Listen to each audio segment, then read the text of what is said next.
My name's Greg Palast. I'm an investigative reporter, and every 4 years I become a crime reporter. The crime, election theft. Why are these such secret lists? This is a list I'm not supposed to have, and you're not supposed to see.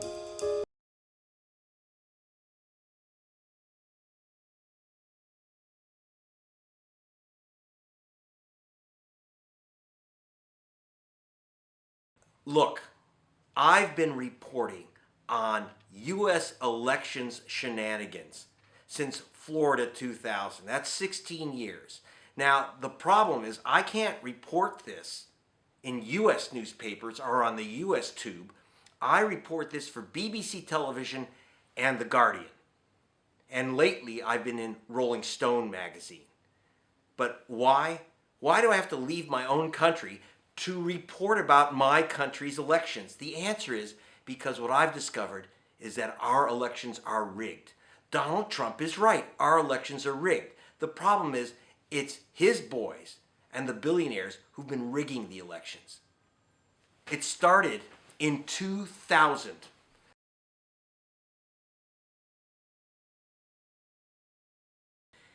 In 2000, I discovered while working for The Guardian and BBC that Jeb Bush and Katherine Harris had removed tens of thousands of black men from the voter rolls, calling them felons, mother rapers and father stabbers who aren't allowed to vote. Well, I got a hold of their secret little purge list, and what I found out is that of the 56,000 black folk that they removed from the voter rolls before the 2000 election, exactly none were guilty of any crime except voting while black. Now you remove those 56,000 black people, and what do you get? George W. Bush as president, who won the presidency of the United States by winning Florida by just 537 votes. 537 votes, not counting 56,000 votes by black people wrongly removed from the voter rolls.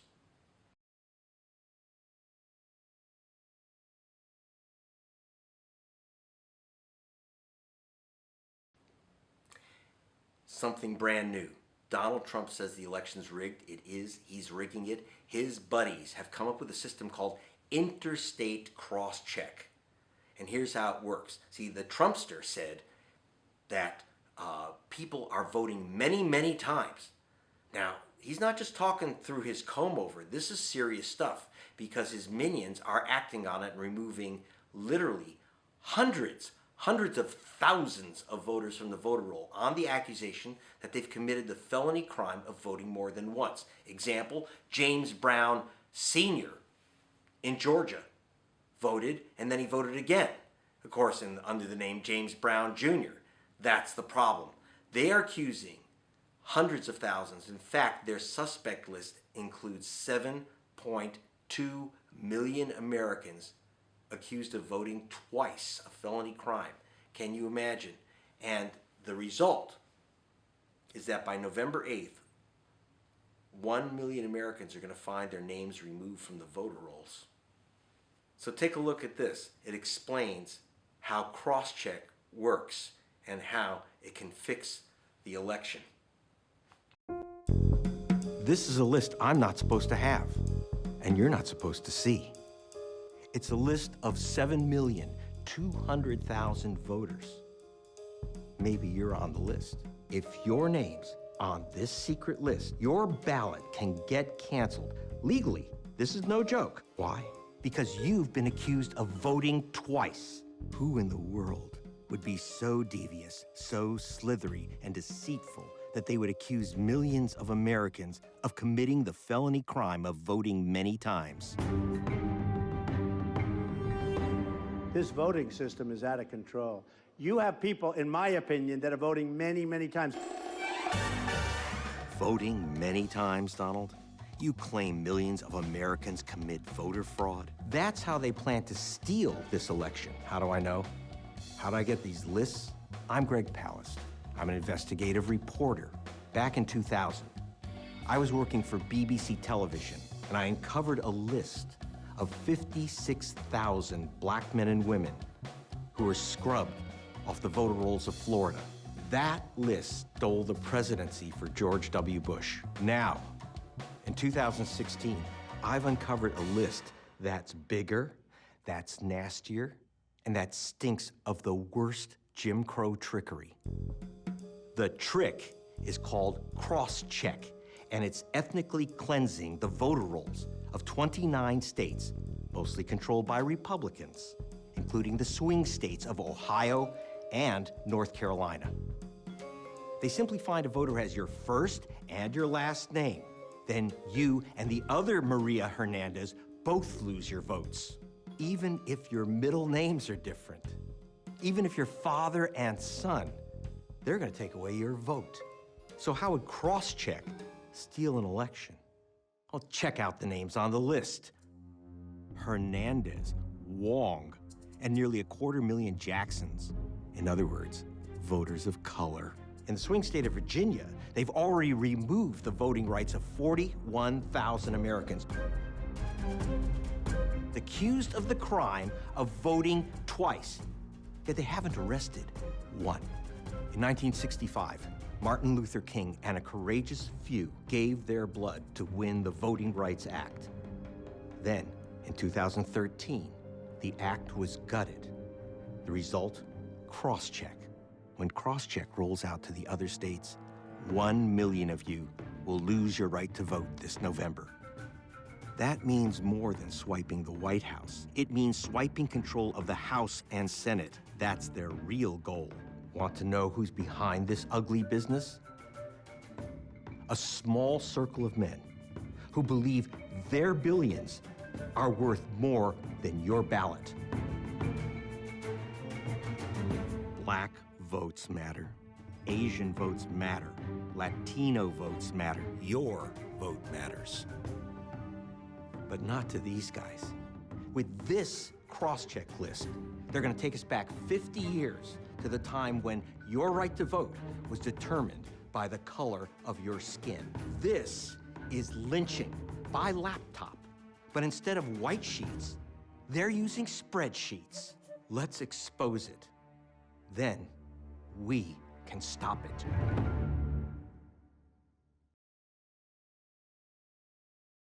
In America, if you're a black voter or a Latino voter, and lately Asian American voters, they're going after you. They create like what I call the great obstacle course. It's like, like an Uncle Wiggily game, board game, and what happens is, they have voter ID laws. They've created for minority voters. I'm talking about black folk, I'm talking about Latinos, and a lot of Asian Americans, mainly voters of color who don't have a lot of money, and they make it such an obstacle course to vote in America, whether it's demanding some special ID that you don't have. Hey, think about it. Imagine how difficult it is to get a driver's license if you're not a driver, or a non-driver's license if you're not a driver. You can't get to the DMV. That's just one thing, okay? Then they have these purges. Are you a double voter? Are you a felon voter? They can make that accusation. How do you respond to it? There's endless obstacles. They'll have lines that go on. I was in Ohio where people waited 5 hours in line. In the black precinct, 80,000 people were sent to a single polling station, whereas in the white precinct, the line wasn't 5 hours. It wasn't even 5 minutes. You'll see in the film, there was no line at all in the white suburbs. So you have an obstacle course. Take a look at this. It illustrates it.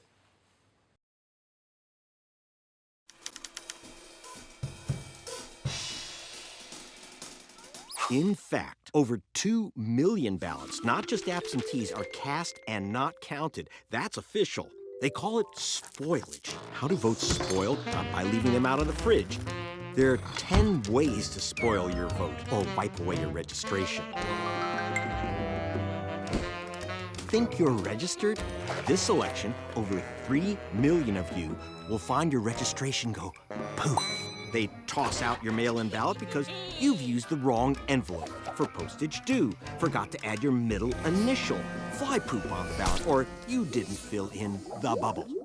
We've been invited into the home of voters whose votes didn't count. Did not fill in the bubble. So why didn't you fill in the bubble? I didn't know when you fill in a name that you had to put a bubble in. Mom, it said you had to put it in the fill in the bubble. I'm sorry. What do you want to know? Your sister and I did not draw black circles. She's an ex-school teacher. She know how to fill in a I'm bubble. an ex-school teacher and she's a lawyer. That's We right. did not do it. There's purging, caging, or you have the wrong ID. In Texas, hands up. Gun ID, okay. School ID, not okay. In some states, up to 45% of new registrations are simply tossed in the spoilage bin. Don't worry, they'll tell you. If your name's missing from the voter roll, you get something called a provisional ballot. But because your name's not on the rolls, they throw it out. But you get to pretend you voted. Then there's good old ballot stuffing.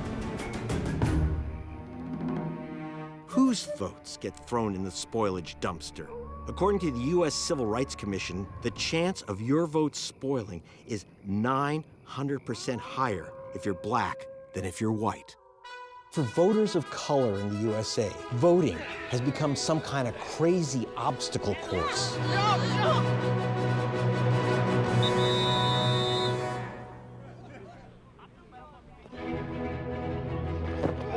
You all right, Steve? First, don't get purged, don't get caged. Then, drag yourself to the single black voting station and wait for 5 hours. Oops, wrong ID, go back home. Fill out absentee or provisional ballot. Don't miss the bubble or it gets thrown in the garbage. Come on, man. Let's go. Come on. We can do it. Come on. You got it. You Together. got it. Now, how do they get away with it? They get away with it by something I call the hysteria factory. That is, you've got Karl Rove, the Koch brothers have been working on this game of saying basically that the victims are the criminals. You know, dead people are voting, felons are voting, people are voting twice. And by the way, it all happens to be the people voting twice, the felons voting, and the illegal aliens swimming the Rio Grande. They all happen to be voters of color.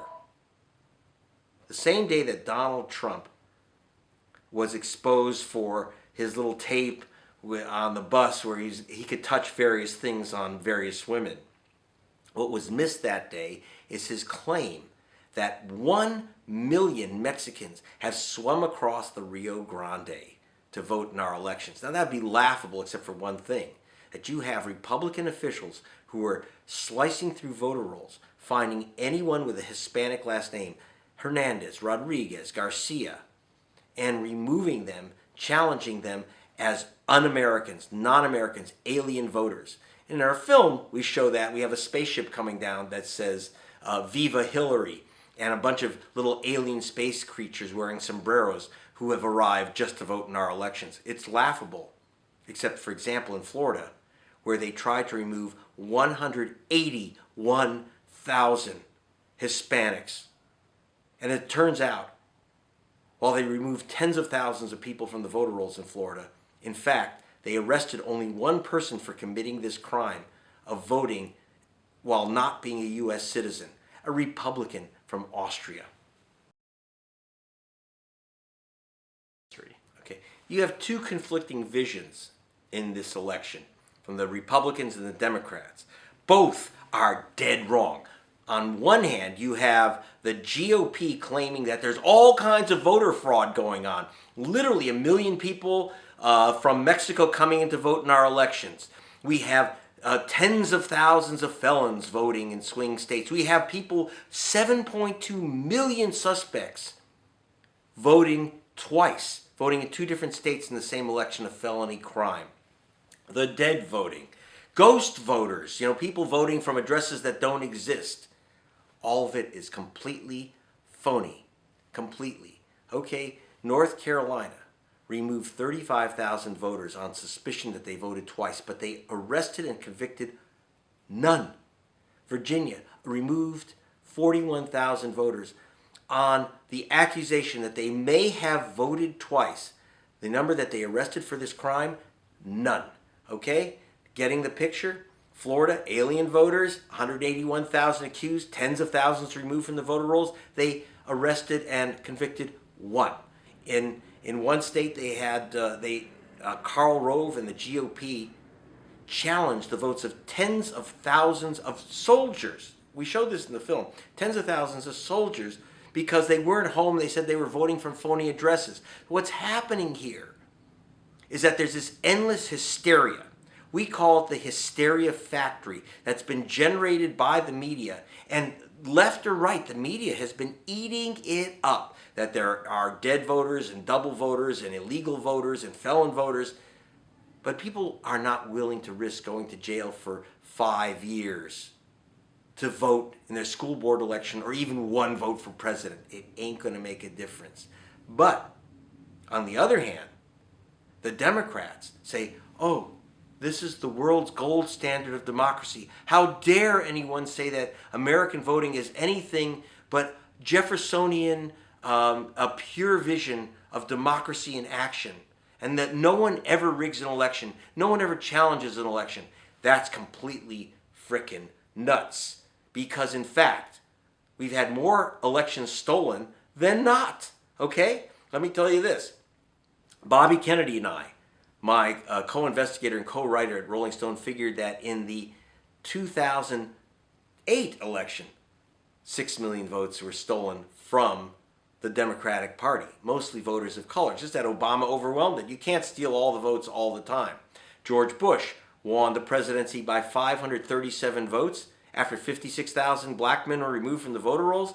No, I'm sorry, that's not the gold standard. That's not the envy of the world. That's the laughingstock of the world. And I have to say, even the idea that no American candidate has ever challenged the elections, I'm sorry, Bush v. Gore, Al Gore sued to overturn the results in Florida. He did challenge the election. Bravo for him. Unfortunately, he folded like a cheap suit. 2004, John Kerry said, Greg Palast has written about the election in 2004 in Ohio. And Greg Palast was right. You know what that chapter of my book was called? Kerry won. So John Kerry also challenged the fact that he somehow lost the election in 2004. He didn't. American elections have been stolen left and right.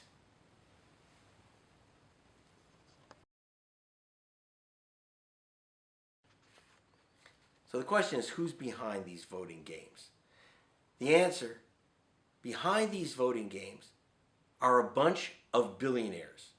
That's why the book and the film are subtitled A Tale of Billionaires and Ballot Bandits. Vote theft ain't cheap.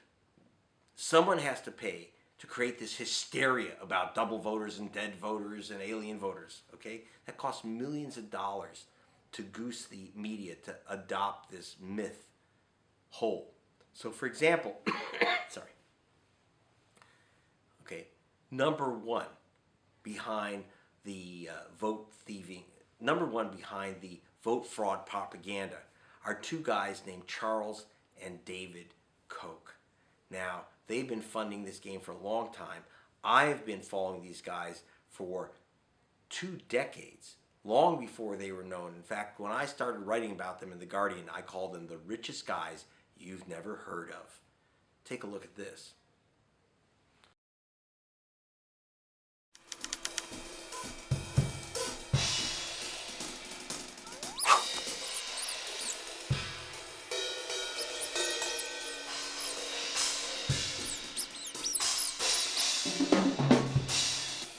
"20 years ago, David and Charles Koch were the richest guys you've never heard of. They got their money the old-fashioned way. They stole it from the Indians, like this. The Osage Indians, poorer than dirt, let the Kochs truck away oil from their Oklahoma reservation. Koch would pay for 90 barrels of oil, but Charles told their truckers to take 100. One of Koch's buddies told us that when he asked Charles why the billionaire would skim $3 a week from some poor Indian family, Koch said, "I want my fair share, and that's all of it." $3 a week per Indian added up to over $1 billion for the Kochs. The FBI and federal prosecutors wrote up a criminal indictment that could put Charles behind bars for theft and racketeering. But the Kochs got their buddy, Kansas Senator Bob Dole, to get the prosecutor replaced with a crony, and the criminal indictment went poof. The Kochs then gave the senator $100,000, which federal authorities made him give back. In 1995, Koch Oil was charged with 312 criminal counts of dumping 3 million gallons of oil sludge into rivers in 6 states. Rather than comply with the law, they decided to buy control of the entire U.S. Congress to change the law. How? The answer came from an insider who called me to rat on Charles and David, their little brother Billy.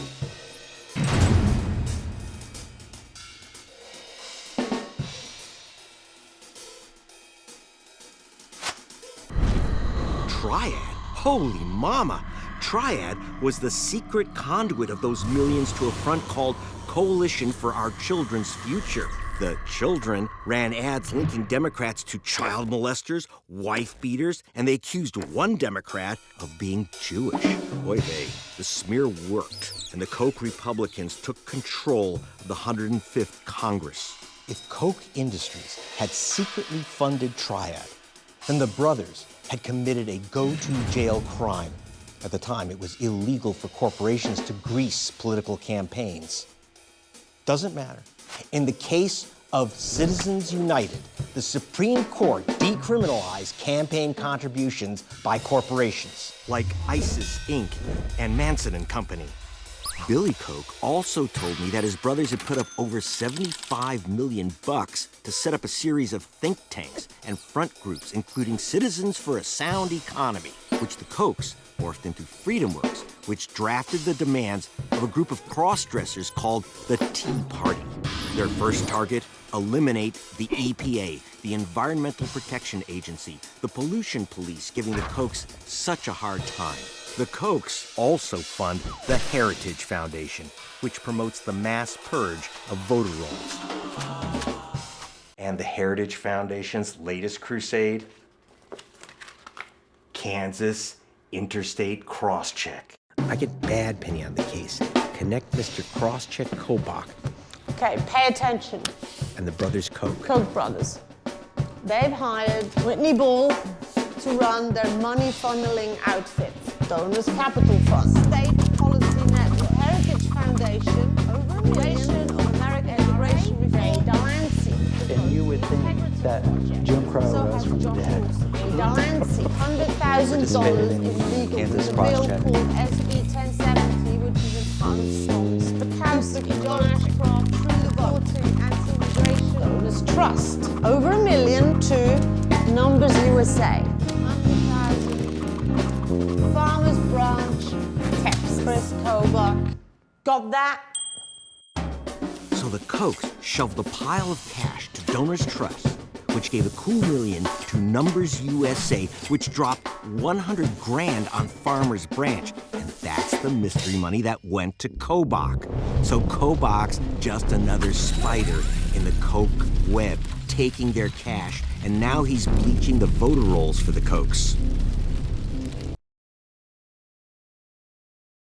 Well, in the film, you'll meet a character named Kris Kobach. He's the Secretary of State of Kansas. And what do we care about Kansas? The answer is, I told you about that cross-check program, double voters. Well, 30 Republican secretaries of state have sent their voter rolls to this guy. Who is he? According to the Southern Poverty Law Center, he's the spokesman and lawyer for some really nasty hate groups. He's the guy who told Donald Trump to build a wall and have Mexico pay for it. He's the guy who wrote SB 1070 for Arizona. That's the law known as the Driving While Brown law, which is found racist and unconstitutional. Now, this guy has your voting records. And what does he do with it? He's the guy who hunts down whether you have voted twice. Maria Hernandez votes in Louisiana. Maria Hernandez votes in Georgia. She's obviously got to be the same Maria Hernandez. So, and he's the guy who made that decision to ignore the middle names, to ignore the mismatches of Social Security. And he's the guy who spread the lie, because he's the one who said, when I made these matches, I included Social Security numbers. He's the most brilliant con man within the Trump organization and within the GOP vote disenfranchisement machinery. So we know that this guy Kobach is behind the GOP's vote snatching machinery. But who's behind Kobach? I put my great investigatrix, Lenny Badpenny, on it to connect the Kobach and the Kochs and see if there was a connection. And you know what the connection is? $100,000. It's real money in my neighborhood. What Badpenny found is that the money went from the Kochs through several front organizations, Donors Trust and Farmers Branch, Texas, into the pocket of this guy Kobach. And then Kobach does the vote bleaching operation, bleaching the voter rolls whiter than white, and pockets the $100,000 fee, indirectly paid through 7 levels of front groups, including the Federalist Society, by the brothers Koch.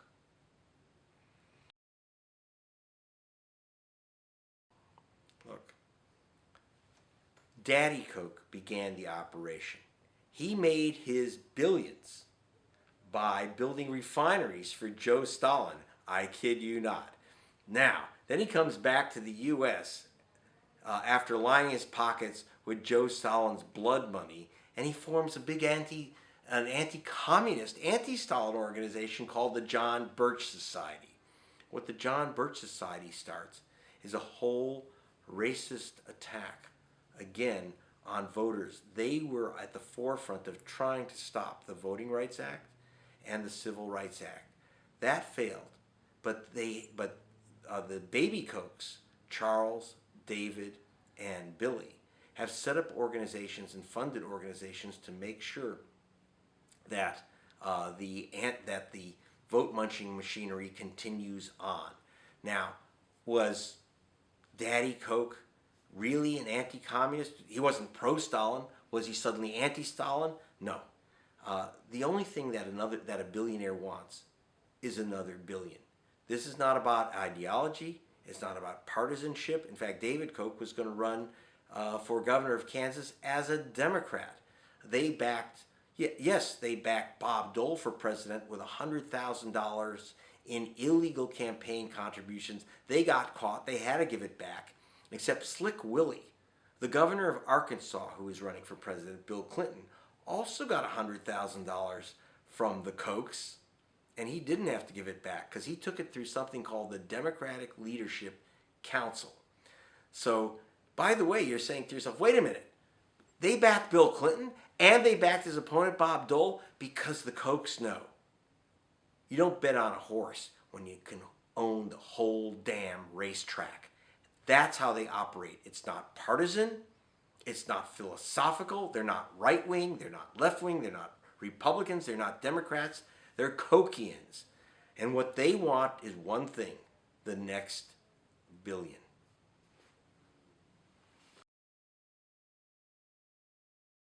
Okay, Donald Trump plays a billionaire on television. He ain't no billionaire. He's hocked up to his jockey shorts. So he needs a real billionaire to back him up. And his billionaire is a guy that we call in our film, is known as JP. And we hunt him down in our film. But first, we explain how JP got his billions. Santa Claus explains how JP got his billions. And I want to give you a hint, there ain't no Santa Claus. That's actually Ed Asner in a Santa suit. And he explains how JP made his billions by pushing the mortgage market over a cliff. Now, every time someone lost their home to foreclosure, JP got $1,000.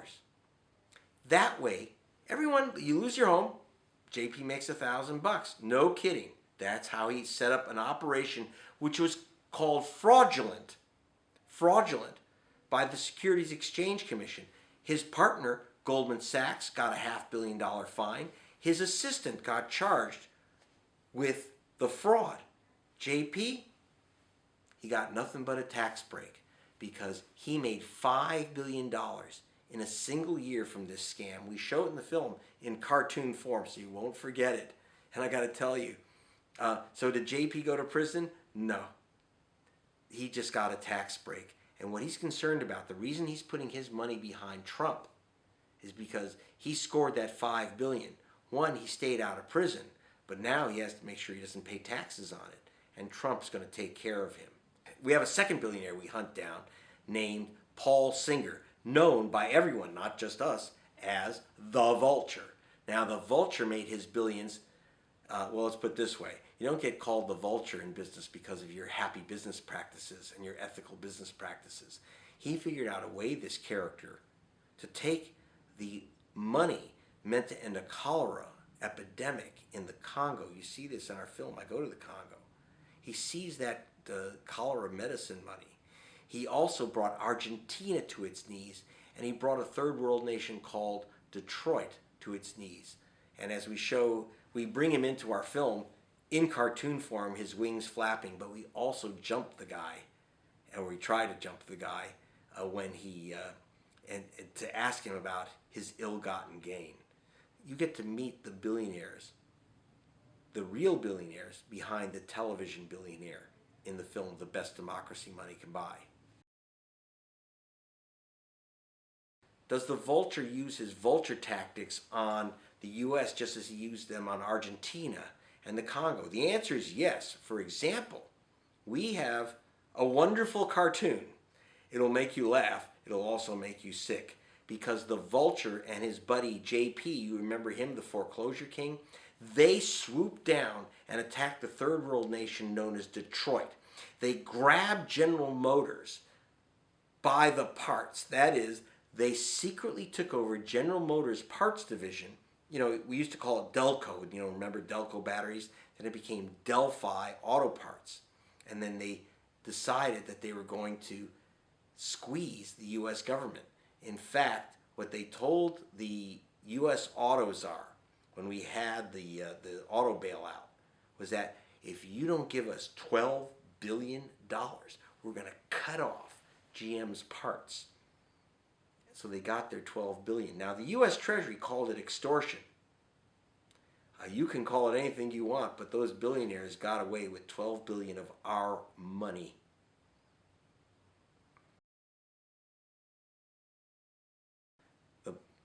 The problem is that the Democrats don't have a leg to stand on and complaining about Trump's little election games because the Democrats do it too. Unfortunately, while the Republicans go after black people and Latinos and Asian Americans and young people and poor people, the Democrats go after black people and Latinos and Asian Americans and poor people and students. Why? Because Democratic thievery occurs almost entirely in primaries. And so the current Democratic establishment cannot possibly get elected if everyone got to vote. In fact, I saw some of the worst vote suppression, vote thievery I've ever seen in California in June of this year, when there were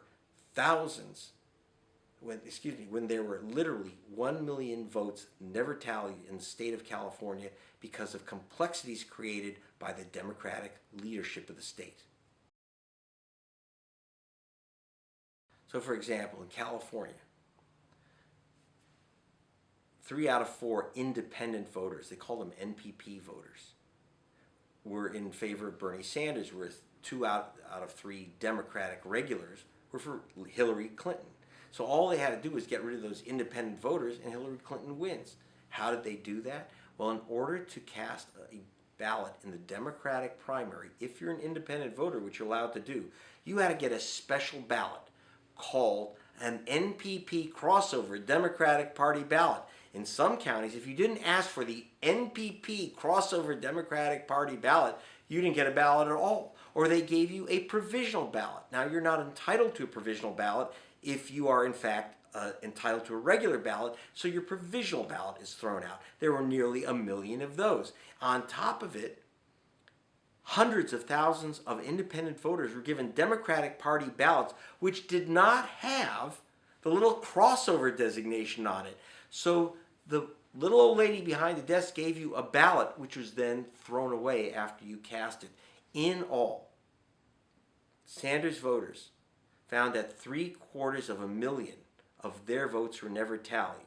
Now, about 400,000, 500,000 of Hillary's voters weren't tallied, because you can't be that exact when you start throwing ballots out the window.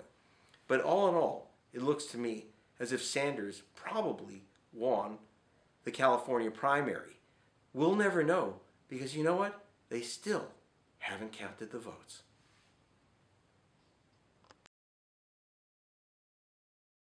We're playing this film in Washington, D.C., in Chicago, in Houston, and around the country. However, if you're not in a city where you can jump into a theater, you can always download it from the usual suspects like Amazon or stream it.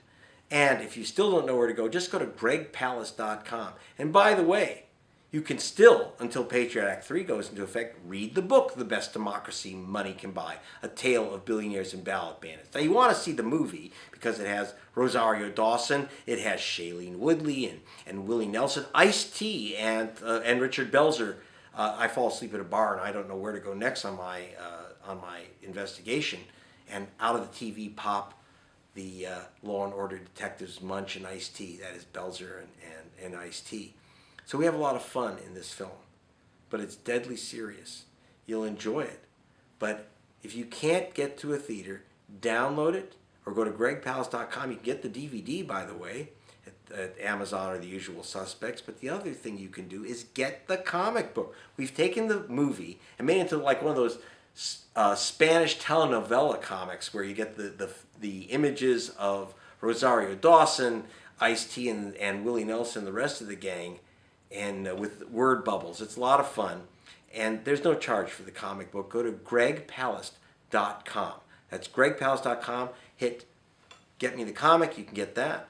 You can also get there, when you get the book, The Best Democracy Money Can Buy, A Tale of Billionaires and Ballot Bandits, at the back, or just go to gregpalast.com, you'll get the 7 ways to beat the ballot bandits.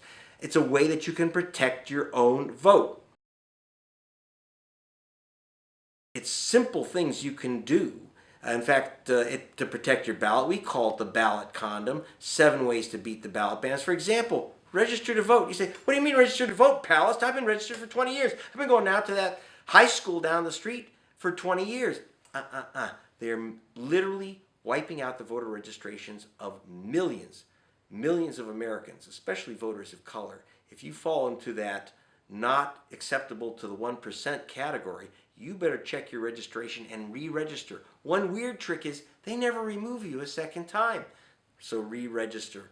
Also, vote in person early. Don't go postal. See if you can avoid sending in that ballot, because as we show in the film, there's 100 ways to disqualify your mail-in ballot, and 2 million a year. 2 million mail-in ballots are thrown in the garbage every year. It could be yours. And in fact, if you're African American, sorry guy, the chance that your ballot will be thrown in the garbage is 900% higher than if you're a white voter. Follow our directions. Go to gregpalast.com, download the film, rent the film, get the book, download the book, get into a theater if you can, and certainly read that comic book. What needs to be done in the U.S. is not some type of new computer program or new type of ballot. It's not a technological problem. It's a commitment to democracy. We've seen states, I've been in places like Switzerland and England where there's big differences on policy, but everyone agrees on one thing. Everyone should vote. Every vote should count. And they fill out pieces of paper and they open them in public in a gym. No one is told you can't vote because your name is on the voter registry. In Germany and Switzerland, they don't have voter registries. They assume if you're walking into a vote, you're a citizen. If you're not and they catch you, of course, just like the U.S., you go to jail. But they know it's not a crime that's committed. The real crime is by those who prevent citizens from voting. That's got to end. And see you at gregpalast.com, or see you at the movies, The Best Democracy Money Can Buy, A Tale of Billionaires and Ballot Bandits. Doing voter registration for so many years, I can tell you, the thing that people in power want to do is not necessarily register new people. They want to be able to influence and guesswork, do risk assessments on people who are already registered. So they want to make sure that pool is small and that they can manipulate it in a certain way in their favor, right? So you don't want a bunch of new people registering, and you definitely don't want all these new voting blocks coming up, because we've seen within the Latino community, the Asian community, the Native Indian community, even more stepping up now. And like, it's just like, we don't want that, because they're all going Democrat or they're doing different things, and we don't want that to happen. So we're going to create this big fear around voter ID laws or all these types of things that need to happen because there's all these people who are trying to take over our country by voting multiple times. That is the slowest, most inefficient way to try to take over an election. You know what is an incredibly efficient and very quick way to do that? To purge hundreds of thousands of people from the rosters. Okay. It's things like that that people need to start focusing on and recognizing because, again, you're talking about the fact that a couple hundred votes, a couple thousand votes is what decides a lot of these local and general elections because people aren't showing up to vote because they're not being encouraged and because they're getting purged. Obviously, official racism is not over, and you could see it by the second that the Voting Rights Act was repealed, that immediately, or gutted, that immediately voter ID laws went in, immediately, and disproportionately that affects people of color. We saw that with the voter purges that went on in New York City, which would not have happened had Section 5 been able to be properly enacted in California. These are the things that the Voting Rights Act has actually helped us to prepare for these types of problems, and taking them away shows us that there's manipulative forces at play that want to definitely use every loophole and every angle they possibly can to win, because that's what they're going for, is to win, because there's a lot of money and power that is at stake. So I think right now what we're looking at is a combination of things, because not only was the Voting Rights Act gutted, but Citizens United was passed. So now there's a flood of money that is now meeting the crisis of our voting rights being gutted. Like there's two parts at play right now. So it's exacerbated that much more because of how much money is poured into making these changes happen, making these local officials be elected who are folks that will actually enact these types of voter ID laws and purges. This idea that people are trying to either in this case vote more than once, or that they're trying to use fake IDs in some or capacity, or they're trying to avoid and like memorize poll stations and names and read over and maybe guess a name that they can pretend to vote as, that's the way that where people are trying to manipulate the vote is outrageous. And just all it is fear mongering so that people can put in ridiculous legislations that actually suppress people from voting. According to these Republican officials, there are millions of black people voting twice. So why is it that black people are committing mass voter fraud? Well, that's a lie. It's hard enough to get black people to vote to begin with. You know, me, the first time I ever actually voted was for Barack Obama. And it was because he moved me. I had this theory that if God had wanted us to vote, he would have given us candidates. And I don't trust politicians in general. You know, people say, well, you talk really well. Why don't you get into politics? I say, well, I got out of crime. You know, so I know that most black people feel that once you start to vote, you become probably like on the radar, so to speak, of the government. It's true, because once I voted, I ended up with jury duty. Like, you know, like a month later. So I was like, okay, but black people are not going to the polls twice. That's outrageous. That's ridiculous. That's one of the reasons what makes people very disillusioned with politics, because there's so many games going on versus your vote counting toward the person you want to win.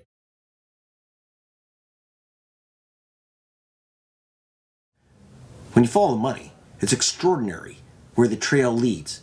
We began going up the Congo River and ended up in Sarajevo, Bosnia.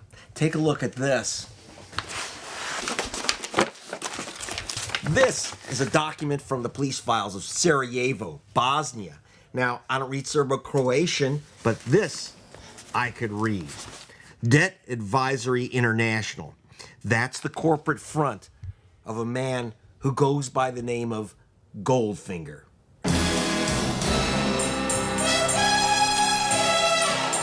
Goldfinger, he's the man with the Midas touch.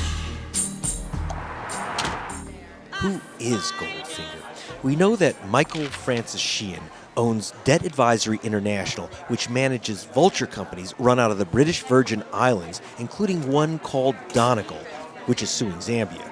It's quite a complex web, and we hope Sheehan, Goldfinger, would untangle it for us, but he wouldn't grant us an interview. so we thought we'd say hello to him while on his morning stroll through the wooded suburbs of Washington. Hi, Mr. Sheehan? Greg Palast, BBC Television Newsnight. I just wanted to ask you, Mr. Sheehan, why are you squeezing the poor nation of Zambia for $40 million? Doesn't that make you a vulture? No comment. I'm in litigation. It's not my Well, dad. you've been avoiding this question. And here he is again. Goldfinger, leading me to a new flock of vultures up the Congo River. Now, the British economy may be in trouble, but at least it's not in the state of some place like the Democratic Republic of the Congo, where the average worker earns something like 30 or 40 pounds a month. Yet an investigation by this programme and The Guardian has discovered that an American so-called Vulture fund is planning to extract a small fortune from the Congo. Previous Newsnight reports on Vulture funds, which buy up debt cheaply and then sue developing countries for vast amounts, got the law of this country changed. The vultures cannot now use UK courts. But as Greg Palast reports, they've found a way round the ban. His report begins in the Democratic Republic of Congo.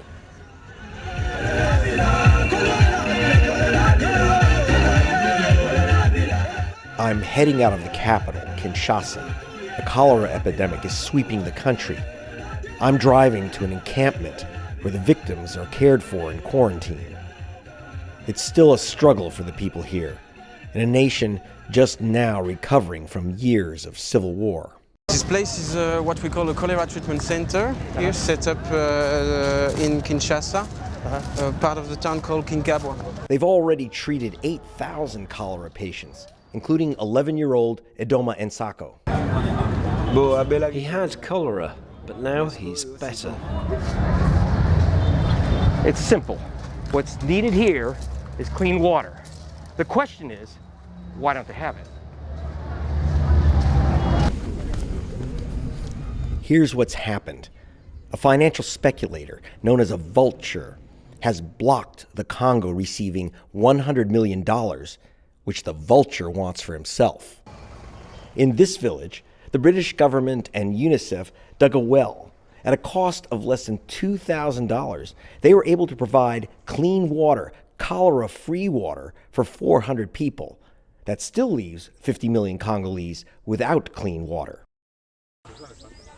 The vulture wants $100 million. I asked the director of the UNICEF project what $100 million could do here. 200,000 children who have their life saved. So $100 million, 200,000 children saved. Saved, yes, very important. Would that make you happy? Very, very happy. The story began 30 years ago when Yugoslavia built power lines for the Congo. They hadn't finished paying for the lines when both Congo and Yugoslavia slipped into civil war. 100,000 died as Yugoslavia split into 7 separate countries and millions died in Congo.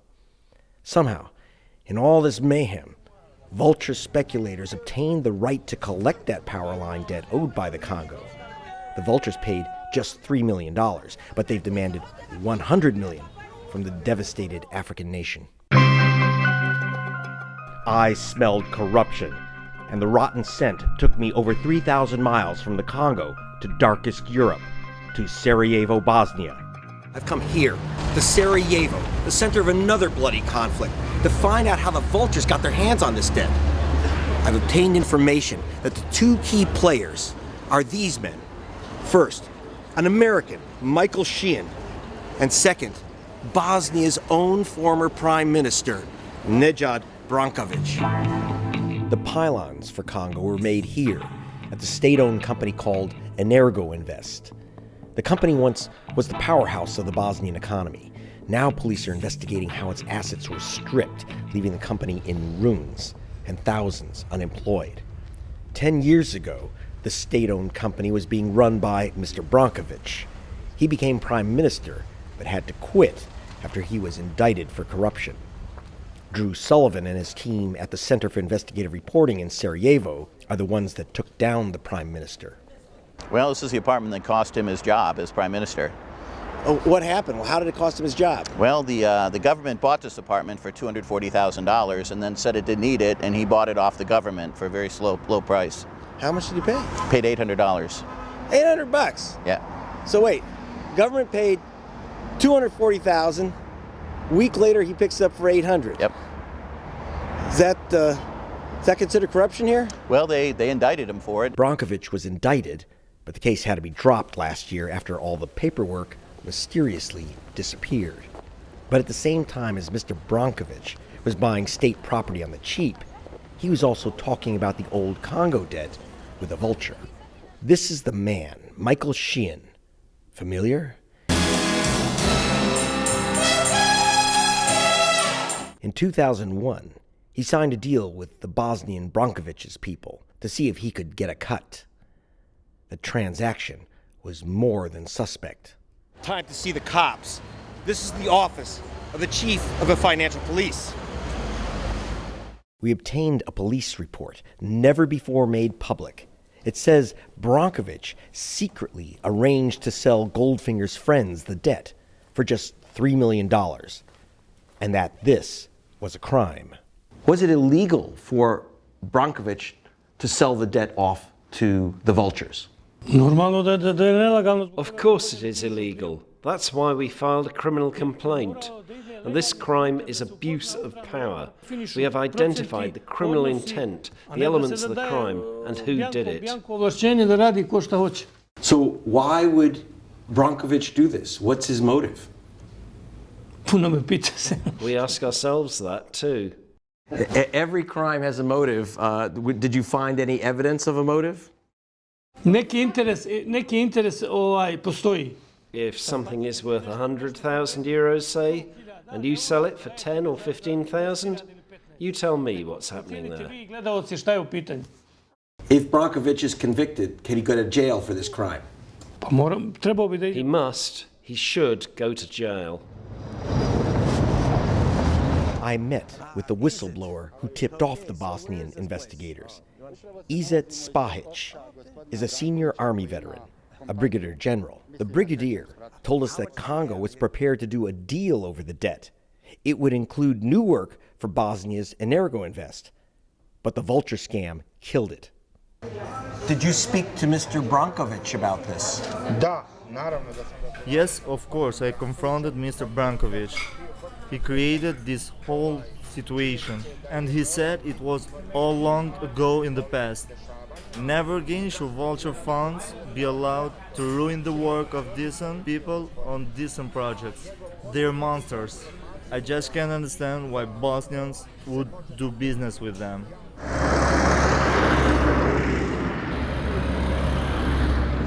The night fell on the Congo. 1 week after Goldfinger got his hands on the debt, the president was assassinated. By that time, 6 other nations had invaded Congo, and millions were dead. So there was no real government of Congo and no one to argue Congo's case when the Vultures sued.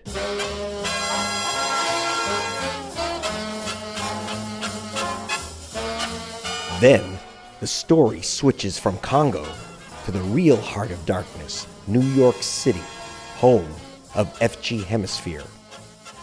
FG attempted to grab the diplomatic buildings of the Congo, but a judge said no. They began to go after any company anywhere in the world that traded with Congo. The Vultures demanded Congo's money be handed over to them. They couldn't sue anyone in British courts because of a new law that was brought in after we exposed their activities. But in America, courts still permit Vulture claims. Congresswoman Maxine Waters has sponsored a new law to halt Vulture collections, but her bill has been blocked by speculators led by billionaire Vulture Paul Singer. Singer is the #1 New York donor to the Republican Party. Singer tried to stop BBC from broadcasting this report. One of his goons called BBC London and said, "We have a file on Greg Palast." That's fair. I have a file on Singer. Singer practically invented the Vulture Fund. Singer bought some discounted debt from Congo Brazzaville for only about $10 million. His company then sued Congo and turned the $10 million into $127 million. Back in the Congo, school kids are waiting for their school to get clean water, maybe even desks or chairs. What's your favorite subject? Mathematics and French. Mathematics and French. This is Congo's hope. This is Congo's future. Unless, of course, the vultures snatch it away. If Congress doesn't act, $100 million from the Congo will end up here at 300 DeKalb Avenue, Brooklyn, the offices of Vulture Fund FG Hemisphere. It appears to be a garage. I thought we should chat. Mr. Grossman, hi. Greg Palast, BBC and Guardian. Do you think it's fair that your Vulture Fund has sought $100 million from the Congo? Yeah, I do, actually. You do, for a debt that you paid only $3 million for. That's not true. But do you know that the transfer of the debt to you was called a crime by the police? Are you familiar with that? No, I'm not. You're not familiar with that? And I'm not beating up the Congo. I'm collecting on a legitimate claim. You're collecting on a legitimate claim. So that, in other words, the $100 million goes better to you than UNICEF, which says that it could use that $100 million to save 200,000 lives. Mr. Palast, let me ask you a favor. Okay, sure. This kind of guerrilla journalism doesn't work for me. Mr. Grossman says he doesn't like my kind of reporting. I'll bet he doesn't, because after we ran our report on BBC television, the laws in the Commonwealth were changed. So Mr. Grossman lost his $90 million hit on the Congo. You know, I've always had this fantasy that the victims of these vultures might show up on their doorstep. Can you imagine a group of angry Congolese in front of his home? We're bringing information to his neighborhood. So we printed out information for people who are passing by. We are going to make sure that everyone knows what he's doing here. We are going to make some noise and chant. Peter Grossman, you're a sleaze, ripping off the Congo. They were joined by a contingent who had walked across the bridge from Zuccotti Park from Occupy Wall Street. And we will be here. And we will be here. Until Peter Grossman. Until Peter Grossman. A representative of the 1%. A representative of the 1%. Gets his hands off the Congo. Gets his hands off the Congo. Frankly, as the People's mic was on, I couldn't resist. This is Greg Palast. This is Greg Palast. Reporting. Reporting. For The Guardian. For The Guardian.